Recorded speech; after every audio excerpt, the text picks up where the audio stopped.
بسم اللہ الرحمن الرحیم۔ السلام علیکم۔ ایک بٹے والا ٹھیلا چلاتا تھا۔ روز اس کے پاس ایک بچہ آتا تھا جو اس سے بٹا لیا کرتا تھا۔ چچا ایک بٹا تو دے دو، وہ دے دیا کرتا تھا۔ ایک دن ایک لمبی سی گاڑی اس بٹے والے کے پاس آئی اور اسے 20 بٹوں کا آرڈر دیا۔ بٹے والا بہت خوش ہوا۔ اس نے اسے اچھا سا بٹا بنا کر دے دیا۔ اگلے دن پھر وہی گاڑی دوبارہ آئی اور پھر 20 بٹوں کا آرڈر دیا۔ ایسے وہ گاڑی والا روز اپنے بچوں اور گھر والوں کے لیے 20 بٹے لے جانے لگا۔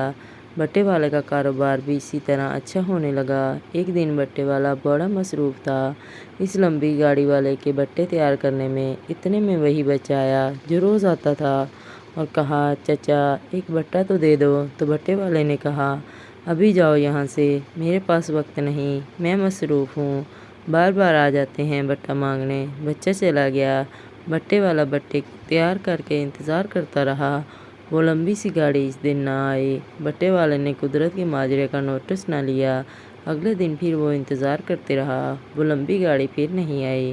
اس کے اگلے روز دوبارہ انتظار کے باوجود گاڑی نہ آئی۔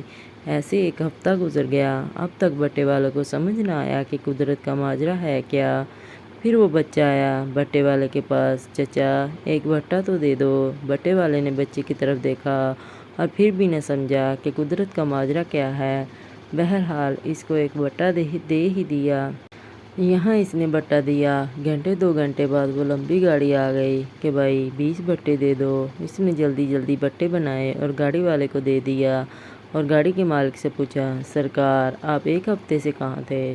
تو مالک نے کہا، یہ میرے دفتر سے گھر جانے کا راستہ ہے، یہاں راستے میں ایک پٹرول پمپ ہے، اس پمپ میں سے میں گاڑی میں تیل بھرواتا ہوں، تو ایک بار اس کے پٹرول میں کچرا آ گیا تو میں نے وہاں سے اپنا راستہ بدل لیا۔ اب میں دوسرے راستے سے جاتا ہوں اور دوسرے پمپ سے تیل بھرواتا ہوں، لیکن اس پمپ کے مالک نے مجھ سے رابطہ کیا اور کہا میرے ملازمین کی غلطی ہے، اگلی بار سے ایسا نہیں ہوگا، تو میں نے اسے معاف کر دیا اور اپنا یہ راستہ واپس اختیار کر لیا۔ بٹے والا گھر گیا، رات سوچتے رہا۔